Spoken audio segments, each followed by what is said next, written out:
if you're looking for a single slogan, it's often attributed to John D. Rockefeller, who says, a friendship based on business is better than a business based on friendship. So basically, if you go out and just do business with your friends, it might lead to bad business and the destruction of the friendship. But if you are in business together and you have a good relationship, it can lead to a good friendship. If you or someone you know owns an apartment community, listen up. Storyboard Living is actively seeking 40 to 250 unit apartment communities within a 3-hour drive of St. Louis, whether that's Carbondale, Illinois, Columbia, Missouri, or St. Louis County. We're easy to work with and competitive on pricing. You can send information to deals@storyboardliving.com. That's deals@storyboardliving.com. Tom, first of all, thank you for making the time and for being here. I really appreciate it. You are the founder of Schlafly Beer. You started the brewery in 1991 when craft beer was virtually non-existent in St. Louis. It's the first microbrewery in the state of Missouri and the first new brewery at that time that opened in St. Louis in decades. You've helped pioneer the craft beer movement throughout the Midwest, successfully competing against very large beer company locally here that many people may know, Anheuser-Busch. You're also an attorney, entrepreneur, author, and involved in a lot of civic organizations locally, including VP St. Louis, where you have been perhaps known to create a lot of fun parody songs. And you're a minority owner of the St. Louis Blues. So very excited for this conversation. And again, thanks for the time. Before we really jump into it, I like to ask guests just kind of about where they grew up, how they grew up. But I think in your case, I'd love to hear the family history a little bit if you'd be willing to share. Oh, absolutely. I grew up in the city of St. Louis, and in some ways, I'm kind of a metaphor for St. Louis because my 4 grandparents were born in 4 different states, a grandfather from Illinois, a grandfather from Texas, a grandmother from Pennsylvania, and 1 grandmother from St. Louis. And they all converged on St. Louis about the same time the rest of the world did, right around the time of the World's Fair. And so I guess also typically of St. Louis, I'm still in the same neighborhood where I grew up. And so it's been eye-opening for me living in the Central West End of St. Louis. That's, of course, near where the World's Fair was held in 1904, which was around the time my grandparents and great-grandparents were living there. And then now I've seen the, I guess, decline of the neighborhood and the revival. Living in St. Louis, I saw the urban exodus, which was very pronounced, perhaps as pronounced in St. Louis as it was in better-known cases like Detroit, Newark, and I'm now seeing the revival of St. Louis in my neighborhood, particularly through healthcare, with the Washington University Medical School and the expansion of BJC. That's really one of the things bringing the city back. So I guess my roots are St. Louis. I've witnessed the, I guess, decline and rebirth of the city.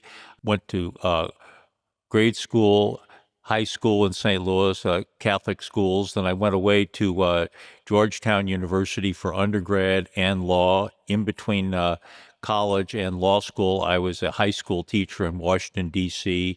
And then I came back to practice law in St. Louis. And I guess one interesting or telling feature about my legal career is I was in a law firm which had been downtown for decades, and then when the law firm decided to relocate to Clayton, I wanted to stay downtown. So I moved from Hush Blackwell to Thompson Coburn because Thompson Coburn was a few blocks away and still downtown. It's by coincidence, a lot of my life seemed to be along Olive Street. I was with my former law firm at 720 Olive Street. I've been on the board of the St. Louis Public Library for 43 years, and that's on Olive Street between 13th and 14th. And then when I opened the tap room, that's at 2100 Locust, but the property is also on Olive Street. So I guess some people might say it's not terribly imaginative, and I'm living in the Central West End, right behind the house where I grew up and across the street from the house where my mother grew up 100 years ago. So I guess I've got St. Louis running through my veins.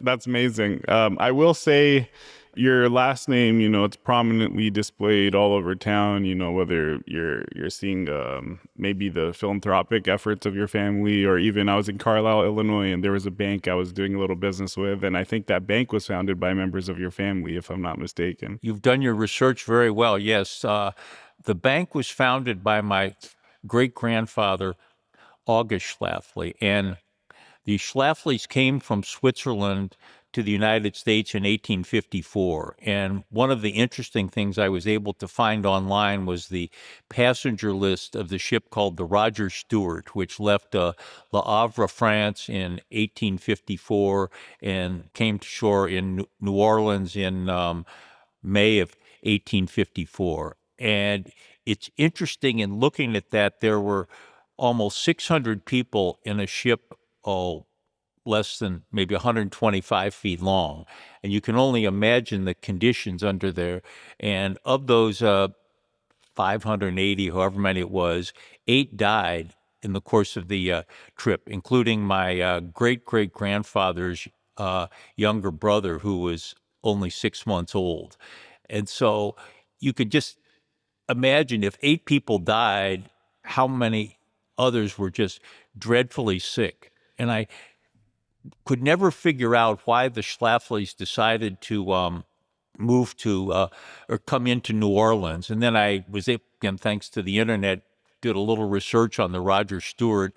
And the main function of the Roger Stewart was bringing cotton to Europe. So, and Le Havre, France was a major port of importing cotton. And so to pick up the cotton in New Orleans, they had to take something to there the other way. And so European immigrants probably didn't know the difference between New York, New Orleans, and they came to New Orleans 1854. And then my great-grandfather, whose name was Johann, got cholera in New Orleans. So the family ended up in Highland, Illinois, which had been a Swiss settlement and had been called Helvetia.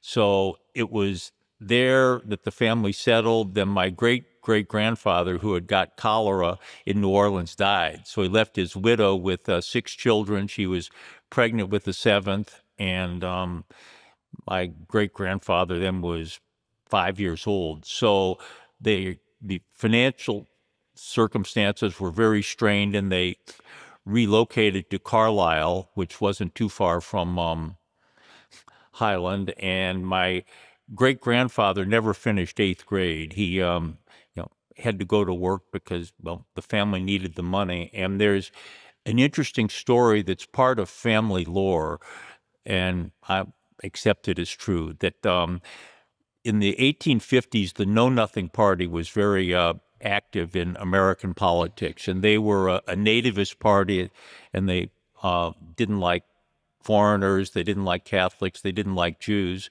And my great-grandfather, August, was not allowed in the public schools in Carlisle because he was a foreign-born Catholic. But luckily for him, they had a Jewish neighbor, and his son wasn't welcome in the schools either. So the anonymous father of the family, who had a son about my great-grandfather's age, tutored August Schlafly and his son. And that he credits that with his, I guess, closest thing to formal education he had.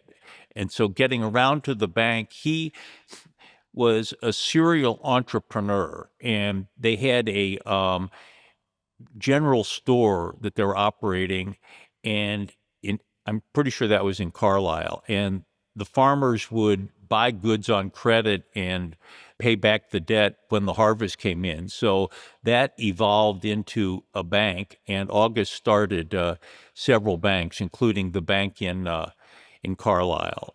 And he also got into some other businesses along the way. Mountain Valley Mineral Water was one, and he had a railroad tie company in Potosi, Missouri. But he had an interesting career. He just kept rolling the dice, and sometimes he made money, sometimes he didn't do so well. I guess maybe that's where that entrepreneurial spirit got into the family, but then it skipped a couple generations and we were cautious lawyers for a while. You mentioned, kind of the fact that the law firm you were with went to Clayton, you want to be downtown. I think the fact that you're in both law and in beer, among other things, and just the fact that you put the first tap room in downtown West when the area was quite desolate shows you have a bit of a contrarian streak. So is that something that you had, throughout your whole life? And were there patterns growing up that you can point to and say, hey, I've always been one to think differently? I'm not sure I've always been a contrarian. I never quite thought of it in those terms. I mean, I guess I was attracted to law because I like to argue, but I don't know if that quite explains it. The way the idea for the brewery came about was I went to a continuing legal education program at Oxford in 1983, and it was 2 weeks, and I get to say I studied at Oxford, but actually the program was run by UMKC. So in any And case, just for context, at that point, you were practicing law for a number of years? I was practicing law at a firm called Lowenhaupt Chasnoff in downtown St. Louis. So that was 6 years after I had came out of law school, and I thought this would be an interesting way to get continuing legal education credit, and 2 weeks at Oxford. And I like to say I learned more about English beer than English law at the time. And so when I came back from the program, I saw one of my former law partners, Charles Kopman, and I mentioned the experience and said it's a shame that no one is making beer like that in St. Louis. And he said, because I drank some English ales, which were kind of a foreign beverage as far as the American beer market was concerned. And Charles said, you need to talk to my son, Dan. And so his son, Dan, grew up in St. Louis, went to Clayton High School, but then had done a semester abroad at the University of Edinburgh in Scotland. And that led to a job with an English brewery called Young's. And they're based in London, and they're one of the better established breweries in the UK. And his job with Young's was going around the United States selling imported beer. And he noticed that in some cities where there were wholesalers carrying imported beer, they also had something called microbrew beers. And Charles's son, Dan, gave me the idea that a microbrewery would work in St. Louis. And I, like everyone else, was skeptical because I thought that, this is a concept that might succeed in the Pacific Northwest, in Denver, perhaps Maine, but not in St. Louis in the shadow of Anheuser-Busch. And Dan convinced me that there would be a market for a microbrewed beer in St. Louis. Our goal was never to displace Anheuser-Busch. I mean, our effect on the market was and is negligible compared with what they did. But the thought was there would be enough people who wanted some alternative, occasional alternative to the mainstream beers that St. Louis wasn't that different from San Francisco and Seattle. So it was Dan Kopman who persuaded me to start the brewery. And I'd say it wasn't that I was setting out to be contrarian, but it just captured my idea of something that would be fun. And also, as lawyers, you're always helping other people do things. I would work on a project for someone else, but you're seldom the one actually doing the deal. And there's that lure. Of course, what I also found out is the client has the thrill of success. It's also the client whose signature is on the loan guarantee. So the client can experience both the upside and the downside of entrepreneurship. My legal training came in handy. Is the concept that we wanted to emulate in St. Louis and had worked in other cities was illegal under Missouri law. I mean, the short answer is that breweries were not allowed to own retail establishments. And that went back to the repeal of prohibition in 1933, where before Prohibition, the breweries had controlled the taverns, and the goal was to avoid that monopolistic vertical integration. And so what we actually faced in St. Louis, in Missouri, was a brewery could not own a retail establishment unless it was a sports stadium. So the two exceptions under Missouri law were the soccer park in Fenton and Busch Stadium. So in 1990, the Missouri legislature authorized so-called microbreweries, and that, as defined then, was a brewery that had a production no more than 2,500 barrels per year and only sold its beer on its own premises. So we did receive the first Missouri microbrewery license in 1991, and I suppose that my legal training helped me look up the law. But what I also realized is that the law is basically what the clerks say it is, that it didn't help to go into an office brandishing my law degree, telling clerks that they didn't understand what they were supposed to be doing. But at least the legal background gave me the ability to research and understand what the law meant. So then the legal training came into play again when we were getting requests from other bars and restaurants saying, we would like to sell Schlafly beer. Can you sell it to us? And I said, no. And they said, why not? And I said, because Missouri won't allow it. So in 1993, I went back to the General Assembly, and the Missouri microbrewery law was amended, and there was a lot of media coverage at the time. End result was that we could sell Schlafly beer to wholesalers who could then sell it to retailers, and our production was limited at 10,000 barrels per year.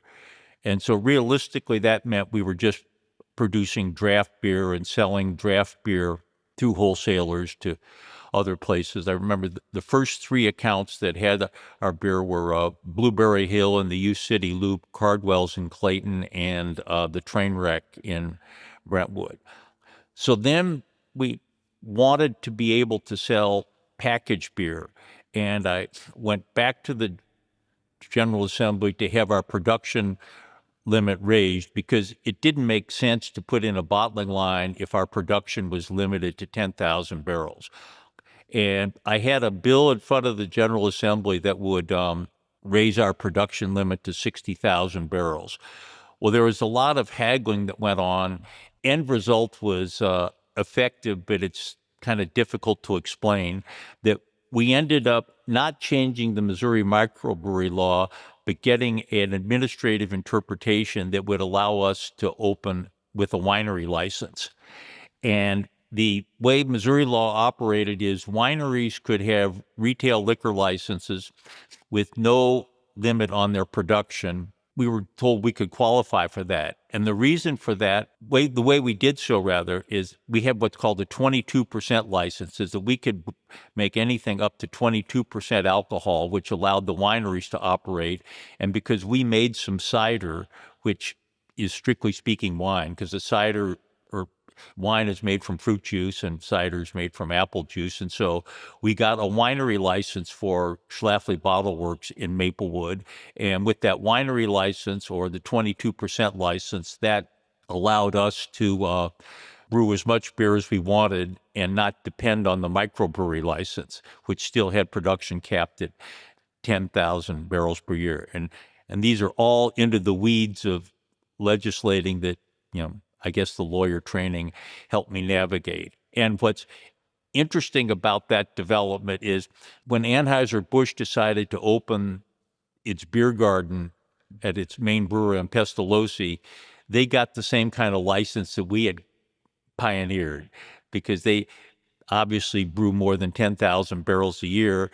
But by getting a winery license for their beer garden, it allowed them to not have to worry about the 10,000 barrel limit. So anyway, I guess along the way, the legal training has helped me in my career in ways that I hadn't anticipated. And it also, with any small business, there are legal issues, whether it's buying real estate or some there are contracts that you have to deal with. There's some personnel issues, but I guess did help me since we were the first microbrewery in Missouri. Sort of navigating that path, the legal training came in handy. There were certainly, based on what you're saying, legal challenges you overcame. But how about some of the other challenges when it comes to starting a business, whether it's site selection, whether it's developing the actual product, the distribution at first, getting the word out, the marketing, all of these things.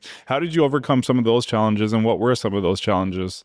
What helped at the beginning was my business partner, Dan Kopman, had worked in the beer business, and he knew the landscape well. He knew how things operate with wholesalers, and he knew some of the people involved. And even now, the beer business is more regulated than most. And again, into the weeds of legal training is everyone has heard about the Commerce Clause, the Interstate Commerce Clause, which regulates a lot of business in the United States. But where alcohol has an additional layer of regulation is the 21st Amendment, which repealed prohibition, gave states the authority to regulate commerce within their boundaries in a way that they don't have with other businesses. So because the 21st Amendment is subsequent and specific, it trumps the Commerce Clause, meaning there are all sorts of additional regulations that people in the alcohol business have to abide by, in addition to all the other laws, whether they're environmental, labor, everything. So one bit of advice I would give to any entrepreneur, and this is all self-evident, is whatever you think you're going to do, it's going to cost more and take longer. And that's just life. You get an estimate from a contractor or an architect as to how much something is going to cost to build, and it'll cost X amount of dollars and be ready in so many months. Well, it's going to take twice as many months and cost twice as much. When you opened that first tap room, did people think that you were crazy, like in terms of whether it's location or the industry? Absolutely. People thought I was crazy on multiple levels. First of all, the idea that another brewery could succeed in the shadow of Anheuser-Busch was preposterous. I mean, even now, people don't say Anheuser-Busch so much as they say the brewery. And if you think about it, there's no other business in St. Louis which is known not by its name, but by its industry. I mean, no one ever talked about Boeing as the aircraft company. No one ever talked about Ralston Purina as the dog food company. But it was just the brewery, and it was such an institution. Also, people knew the family that ran it. I mean, if you ask people on the street then or now, who's the CEO of Emerson or Boeing or Edward Jones, some people might know, but with Anheuser-Busch, it was almost like the royal family. There's August the 1st, August the 2nd, August the 3rd. And so people knew them, and there was a respect in the community and a fondness that was just so established that it was almost viewed as heresy for someone to, an imposter, to come along and challenge them. And I'd also say you're absolutely right that the neighborhood was very devalued. There had been a huge fire in 1976, the so-called downtown firestorm that burned for 3 days and ended up leveling a lot of buildings around us. If people are familiar with the neighborhood, there's still vacant lots to our northeast and our immediate east and west of us. And the fire surrounded the building, and at one point, the fire department was considering dynamiting the building to stop the spread of the fire. So I bought the building in 1991 for $137,000, and it was in pretty decrepit shape. You could stand in the basement of the north building and see daylight through the roof of a 3-story building. And the neighborhood was neglected. And part of the reason we chose that building was zoning, because we wanted an operation that the law really did not contemplate. We wanted a retail capability like a restaurant to go with a brew pub, but we wanted an industrial capability since brewing was industrial. And there were some locations that rejected it. University City, for example, said we don't allow industry on Del Mar in the Loop. So what helped when we picked this particular building, it was kind of no man's land, and so there weren't zoning restrictions. And the building had been a printing press, a printing company, so there were floors strong enough to hold the presses, which meant they could hold the industrial equipment, and high ceilings. So it seemed to meet the retail needs just because it was in no one's neighborhood, which meant it was in everyone's neighborhood. But it was still was fairly deserted. I mean, among the skeptics from my parents who thought it was the dumbest thing I'd ever done, and that's, a pretty competitive universe, and they had thought that if I'm going to do something dumb, don't do it in St. Louis where I'll embarrass them, go invest in a gold mine in Alaska or something. But then a couple changes came. The couple blocks north of us was a building that was known as the Sporting News Building, and that's where the newspaper, the Sporting News, had been published. And when we moved in, it was derelict. There were spray paint graffiti all over the sides of the walls. There were trees growing out of the roof. And every year we thought something's going into the Sporting News Building next year. Well, next year was 1992, 93, 94. But finally, there were lofts that went into the Sporting News Building, which was kind of a bulwark to the north of us instead of just all the vacant land. And then a few years ago, the major development was the construction of the MLS stadium. So, I mean, $550 million soccer stadium right across the street helped, I guess, legitimize the neighborhood in a lot of people's minds. So that's, we've been fortunate in that, but that's, the real estate investment in 1991 doesn't look quite as dumb now as it did then. At that time, did you have thoughts of the neighborhood turning? Because you've been in St. Louis your whole life and you've seen some of the ups and downs of certain neighborhoods. There's always hope. I mean, I'd been on the board of the Downtown Partnership, and you're looking for revival of downtown. And I mean, there were a couple false starts. I mean, at one point, when A.G. Edwards was still very present, they invested in a major training center 2 blocks to the east of us, and I took that as a sign that that was an anchor in the neighborhood. And the A.G. Edwards to our southwest and to the east, that's all good. But then they withdrew, and the building where they had their training center is now the headquarters for the police department.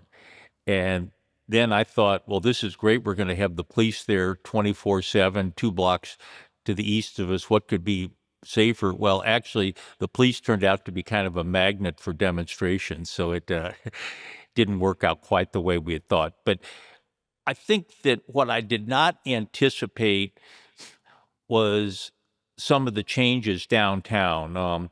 I mean, there's been an exodus of some corporate headquarters, but the idea of people not working in person was not something that occurred to me in the 90s. The idea that people would live one place and then go somewhere else to work just at least wasn't on my radar screen. And there's hope for, I guess also downtown retailing has declined, and it's also just not downtown retailing, but in-person retailing is suffering. So I think those were trends I didn't anticipate. I guess I'm hopeful that downtown residences will continue to grow. There's a very large development just east of us. It's called the Victor. It had been Butler Brothers Warehouse, and there are, I think, 387 apartment units there. I think having people live downtown will be good for the city and certainly good for our business.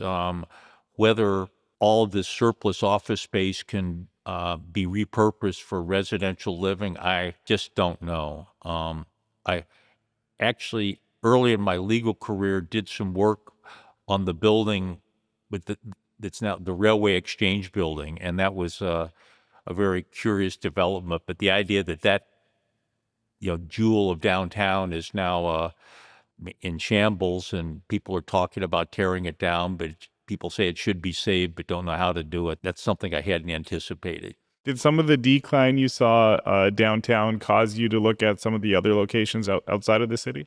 Each of our other locations has its own story. And with Bottle Works, we were looking for a production facility. And we were looking at supermarkets because they had a lot of square footage on one floor, which was suitable for a brewery. And they also had retail capability because they were near where people live. So we didn't want something in an industrial park because that wouldn't be good for a restaurant. And so, I mean, restaurant and supermarkets had high ceilings and loading docks. So we looked at several supermarket sites and ended up with where Bottle Works had been a Kroger store at its original life. And so it wasn't desire to leave the city, but it's just this site suited our purposes, and the city government in Maplewood was easier to work with. The other two sites were where we had locations for a while and which we've since closed. They weren't a rejection of downtown so much as just exploring other markets, and Main Street in St. Charles and on the square in Highland. But then they proved to be financially burdensome, so we closed both those sites. So, no, I've certainly never turned our back on the city, and actually now our city real estate is worth much more than I paid for it, thanks to the soccer stadium. So maybe give the Taylor family, well, don't maybe, absolutely give the Taylor family a huge amount of credit for the investment they've made around us. It's an absolutely incredible story that they have as well in terms of their impact in St. Louis. So the two other locations that were opened and then shuttered at some point, do you think a part of that is just the increased competition in the craft beer scene? I would imagine when you first started, you didn't anticipate that there would be as many competitors as there are today, or did you see it I did not anticipate the explosion in the craft beer market at all. And frankly, every craft brewery that's been around more than 5 years is facing headwinds, because I think there are 9,000 breweries in the United States. And my message 35 years ago, don't buy the same beer all the time, experiment. Well, now, I mean, I think there are 300 breweries in the country, and I was saying that now there's so much choice. If you go into a supermarket, there are row upon row of breweries out there, and beer sales in general are declining, and within that segment, craft beer is declining, and they're, if as the pie is shrinking, there are more people trying to get slices of that. But the headwinds faced by the restaurants really I wouldn't relate it to the declining craft beer market. It's more that our building in Main Street, St. Charles, was an old, charming building, but it had some structural issues that were just more than we could handle. And I think in Highland, it was a relatively small facility, and it just never generated the traffic we were anticipating. So, and I think there's successful restaurants there, but our reasons for closing those sites weren't related to the decline in the craft beer market. That's another whole issue. Early on, I think you mentioned your business partner was very much involved in kind of like product development.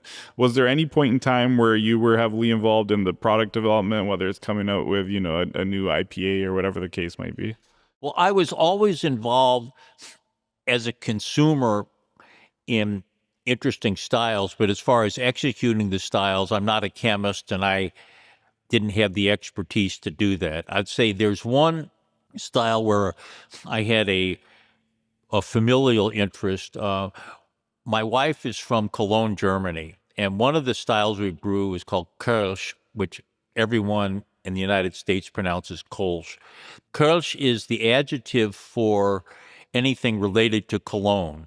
And so it's the style from Cologne, and Kölsch is also the language they it's like a patois Creole that they use for in their Mardi Gras songs. And so we got yeast from one of the Cologne breweries, and it was through someone that my wife knew in Cologne.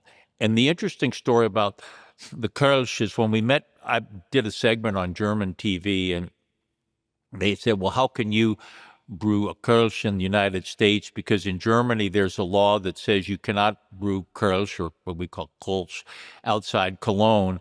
And I said, well, I noticed in Germany, there are lots of Pilsners that aren't brewed in the town of Pilsen. And they said, oh, well, that's different. So anyway, so that, because of my connection with Cologne, we did get a yeast that helped us brew the Kölsch that won the gold medal at the World Beer Cup once. But other than that, I mean, I have some preferences that aren't necessarily shared by all consumers, and so there's some styles I like better than others. So we do 30 different styles. Not every one is my favorite.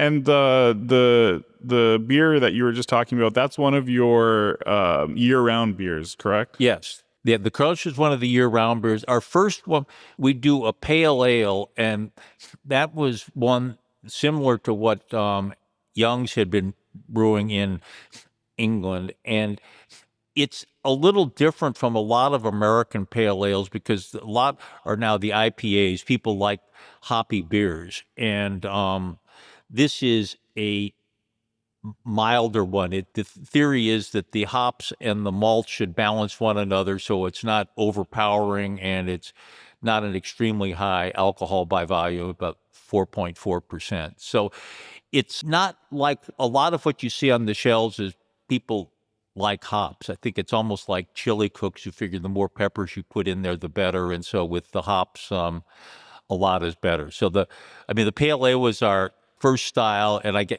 flagship is probably an overstatement. It's the most common style that we've got out in the market, and that along with the Kölsch are the year-round, yes.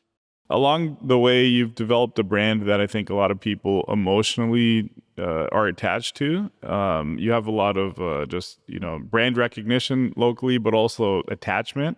How did you go through in terms of like developing the brand, continuing to make the brand relevant with consumers as they shift? To go back to the beginning, when we opened the brewery, a lot of microbreweries had edgy names, and I think the thinking was, this is an edgy industry. We have to have edgy names. And I remember there was one beer from Michigan called Bad Frog, and it consisted of a frog giving the finger to the audience. And as we thought about it, you don't want to make fun of your beer. I mean, I have a sense of humor, edgy, but you don't necessarily want to ridicule your product. And as we considered it further, we thought the established beers tended to have family surnames, and we didn't want to position ourselves as just an upstart, edgy, cartoonish beer, but something with stability. And so the fact that Schlafly sounds German, I guess, helped it fit into that mold. So that was how we picked the name Schlafly 36 years ago, as a brand that it's different from the rest of the sort of the edgy, in-your-face, sassy microbrew, but it's a beer that's been around and has something you can count on. Got it. That makes a ton of sense. Shifting away from beer for a second, I'd love to hear the story if you could share on how your ownership in the St. Louis Blues came about. Ownership, interest in the Blues is a fairly simple story. That Tom Stillman, who was the primary owner, was putting together a group of local ownership group to buy the team from an entity that was associated with Dave Checketts, who was affiliated with Madison Square Garden. And so as he was recruiting local owners, I had just sold part of the brewery, and he recruited me. And what I liked about it is they're part of downtown. It's important to the city, and it just fit in with it's a business that's doing good in the community, and it just fit into what I thought we should be doing. Is that kind of how you made your other decisions in terms of which civic organizations to belong to or to be sit on the board of? Is it just their impact on St. Louis that drives you? Well, I guess when it comes to, I mean, to be clear, I don't make every business decision based on how much it benefits the community. I mean, I certainly wouldn't want to be involved in something that I considered detrimental or a evil business. But as far as my personal involvement with civic activities, one of the metrics I use is something has to be big enough to be important, but small enough where I can make a difference.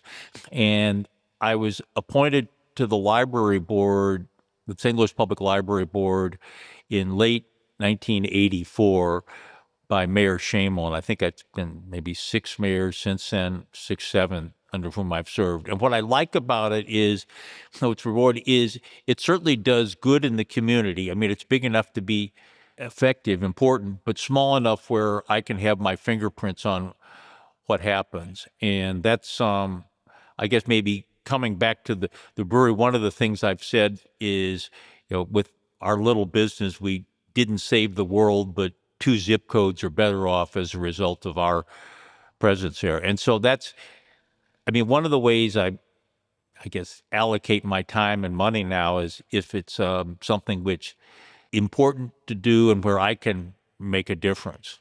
And so I'm on the board of the hospital in Haiti, and that is a little outside my usual focus in that I sometimes think you have to help the community in which you live, and so that's why I support United Way in St. Louis. But there are others who can take care of themselves, so I don't give money to the United Way of Detroit or Indianapolis. I mean, I wish them well, but they don't need me. But this hospital in Haiti is one that needs people from outside Haiti because things there are so desperate. And so that's there again. I think, well, if the Haitian, it's the scope of the problem is just beyond what people in that impoverished poor country can handle, and if I can be among those who, through no merit of my own, am better off, then I can help them. Maybe a little off topic, but have you been to Haiti? Yes, I have been to Haiti. I have not been since the pandemic, but I've been to Haiti several times. The hospital's in the town of Milot, which is Milot. It's near the closest airport is Cap Haitian, so it's in the northern part of Haiti, and it's not as beset with problems as the south near Port-au-Prince. I mean, the drug wars aren't as deadly, but it's still a desperately poor community. And I mean, one of the things that did tremendous damage to our effort was the withdrawal of USAID money, because they were using money from USAID to help run their HIV clinics, and the abrupt withdrawal there just was a punch in the gut to the community. I mean, they're living on a thread anyway, and I mean, it's also eye-opening that issues that are not issues here are tremendous life-saving threats there. But I mean, there's so much disease that's waterborne. Well, with few exceptions, most of us in the United States don't have to worry about clean water. I mean, there are water shortages, and occasionally you have a municipal system that goes awry, like Flint, Michigan. But we have clean water. But down in Milot, I mean, there was a huge cholera epidemic because they get the water for drinking. It's just this open stream that runs through town. So the health issues that are faced there are just beyond my imagination. And I think by going there, I wasn't just being a medical tourist, and I'd have no medical training, but it certainly opened my eyes to see the problems firsthand. So I don't know if I've been 5 or 6 times, maybe. I haven't been since the pandemic. It seems like you're very thoughtful with just like where you spend your time, what you do. This may be a tough question to answer, but if you were 25 years old today, would you build a company in St. Louis? And if you would, why St. Louis? What do you still love about the region, and what makes you optimistic about the future?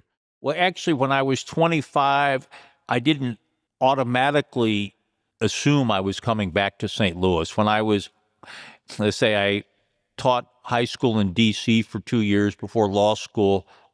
And what I was coming out of law school, I did consider other locations because I had, until then, been able to live on extending my stays on an incremental basis. I mean, I still had a bedroom in my parents' house. I still had like my clothes from grade school and high school sitting there. My driver's license was a Missouri driver's license with my parents' home address. I always voted there. But when I came out of law, as I was coming out of law school, I realized I was going to have to live somewhere with some permanence. I had to take a bar exam, which meant become a resident of a state. And I did consider other locations and then ultimately made the decision to come back to St. Louis.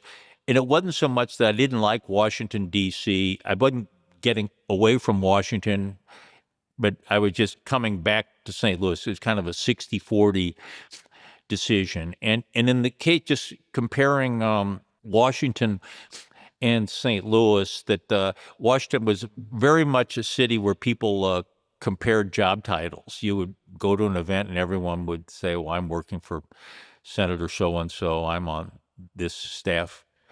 And in St. Louis, people were accepted just because of who we were. You didn't have to prove your credentials in order to be accepted. Now, some people might say that's a sign of how stagnant St. Louis is, that it isn't the best of the brightest from around the world the way a place like Washington, D.C. is. And so in my case, I had the comfort of coming back home. But I mean, to answer your question, what advice would I give to someone 25 who might not have the family connection with St. Louis or the root?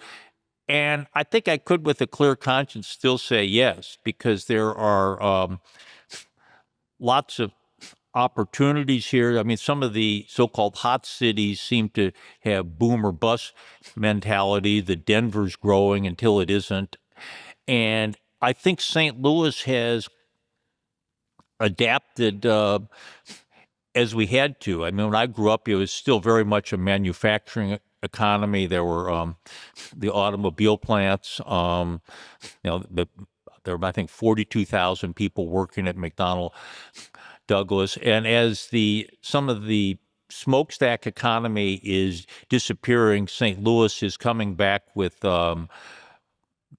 healthcare, medicine, the financial services. And I guess I'm always very gratified when I see someone who did not grow up here who likes it here. I mean, whether maybe it's someone who came here for school or a spouse's job or whatever and blends in. I would say we have more amenities than a lot of local or people give us credit for. The ease in travel time just cannot be praised enough. I mean, when I go back to Washington, D.C., all it takes is 45 minutes in a traffic jam where I go 3 blocks and know that this is routine. That makes me a little less homesick to move back there. Atlanta traffic jams are awful. I'd say the downside, one of the downsides is we don't have nonstop air service to as much of the world as we did up until 2003. So I wouldn't say that every 25-year-old should automatically move here, but I'd say there's lots of opportunity. I think it's a more welcoming community than people sometimes give it credit for. We don't have mountains, we don't have the ocean, but I keep saying, well, neither does Paris, neither does Berlin. And if you're talking about natural resources, we have abundant fresh water, and most of the West and Southwest are running out of fresh water. I mean, in these growth states like Arizona, Nevada, Southern California, they're having huge fights over the Colorado River. So, and I'd also say, to come back to the hypothetical 25-year-old you're talking about, we are very much a knowledge-based economy. I think the universities, certainly most prominently Washington University, but also certainly St. Louis U, UMSL, SIU, Webster, Maryville, their education is an important resource, and I think that's one of the advantages of living here. So I think you hit amazing points. I'm not from St. Louis originally, but I resonate with a lot of what you just stated, and I would agree. I think it's perhaps not for every 25-year-old, but it should be on the radar for a lot of 25-year-olds. I want to be respectful of your time, so I'd like to hit you with just a couple quick questions as we kind of round out this conversation. Favorite Schlafly beer? the beer I have on tap all the time at home is Schlafly Kolsch.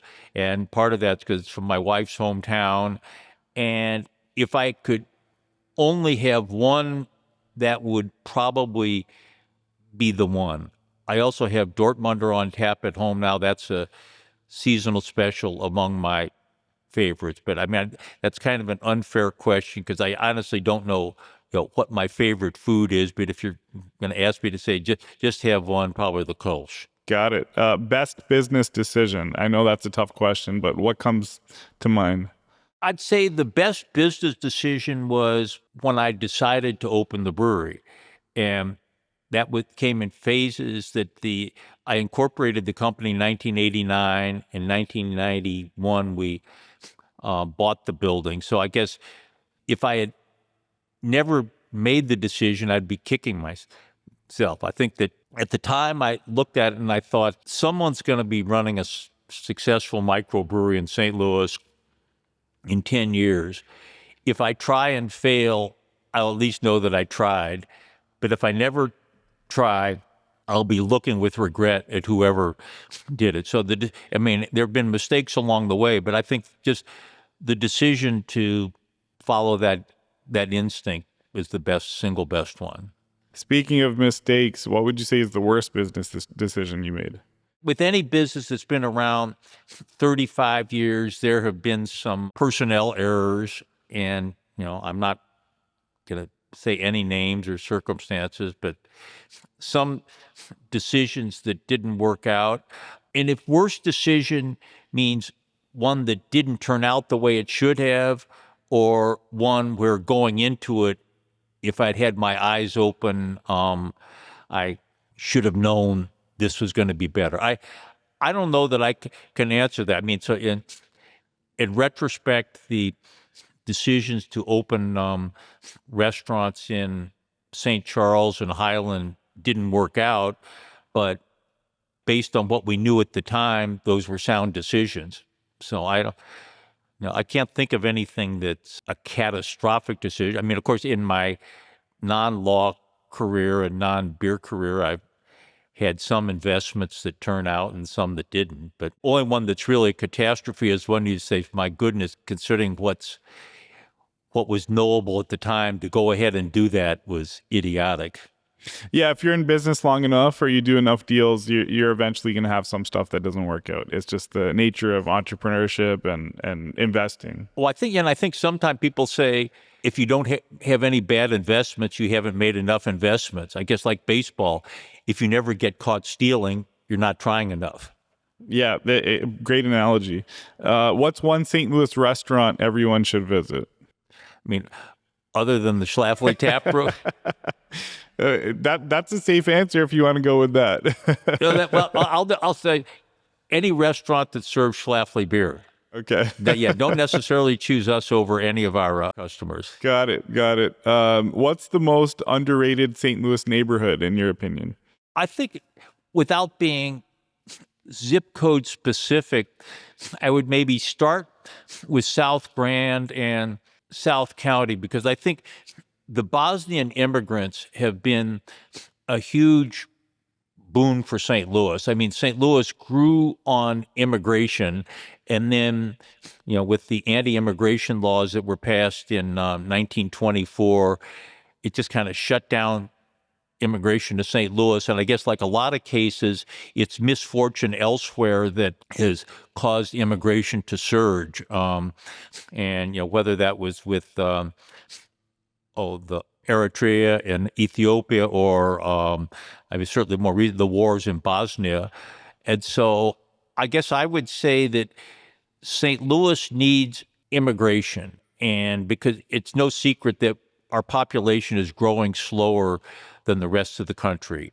And some of it's maybe we're aging, we have our births aren't replacing our deaths, and we don't have the immigration that the rest of the country is experiencing. I think the Hispanic population has come to be a little more visible. So I'm going to answer that the underrated neighborhoods are any neighborhoods that have lots of immigrants, perhaps most visibly the Bosnians, but certainly the Afghans and Latinos. It's a great answer. Do you have a book that you would recommend for business people, entrepreneurs, and if not, then just any book recommendation? The books I recommend tend to be ones that I've read most recently. I'd say one book I might recommend is called Spanning the Gilded Age, and it's about the construction of Eads Bridge. And that, it's not just about the engineering aspect of it, but the business and political components of that. And anyone who's lived in St. Louis a long time, it's something with which we're all familiar, but we only kind of know the story. And I think I would maybe recommend that, and I can't remember the author's name at this point. And I have read 4 of the 5 Caro biographies of Lyndon Johnson, and like everyone else, I'm waiting for the 5th one to come along. Biographies of David McCullough's books are good, but I'd say for a single book that St. Louisans who are interested in knowing more about their city may not have read, Spanning the Gilded Age might be one. Thanks for that recommendation. Really appreciate it. One last question for you. Looking back at your life and career and everything you've achieved, was there ever any piece of advice someone gave you that maybe you can't pull from a book or maybe is not easily accessible that you can share with anyone listening, watching? As far as a single nugget of advice, I'm not sure I can pinpoint it. I'd say I've had the benefit of some good mentors who weren't necessarily seeking to be mentors, but just taught me by example. And one who comes to mind, when I first went on the board of the St. Louis Public Library, one of the newer board members was Arnold Grobman, who had just retired as the Chancellor of UMSL. And he was a renowned scholar and just brilliant. And looking back, he was very patient with some of the things I did as board chair. And I'd say from him, I learned the art of collegial decision-making in a collective setting like a board. I mean, I think it's a talent that it's hard to quantify, but you can identify it when it works. That if you're sitting in a group, there are some people who are good leaders and can lead a group to consensus without just promulgating their wisdom and diffusing conflicts and making sure that everyone at the board feels heard and recognized and has an influence on the collective decision. So I guess I would say it wasn't a single slogan of advice. I mean, maybe one that if you're looking for a single slogan, it's often attributed to John D. Rockefeller, who says, something to the effect that a friendship based on business is better than a business based on friendship. So basically, if you go out and just do business with your friends, it might lead to bad business and the destruction of the friendship. But if you are in business together and you have a good relationship, it can lead to a good friendship. I guess the other thing, bit of advice I might give, and this might be a little difficult for some current college students to hear as they're looking at massive student debt, but I would trumpet the value of a non-pre-professional education. I mean, of a liberal arts major. I think it enriches you and teaches critical thinking in a way that's sometimes difficult to quantify. And if you have parents and students looking at massive student debt and saying, well, I can go learn a marketable skill like engineering or accounting, why waste time studying philosophy, history, and English?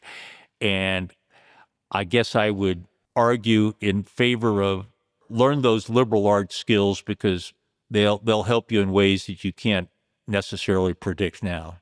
Got it. That's amazing advice. And thanks again for your time, Tom. I really Okay, enjoyed the good. Thank you. conversation.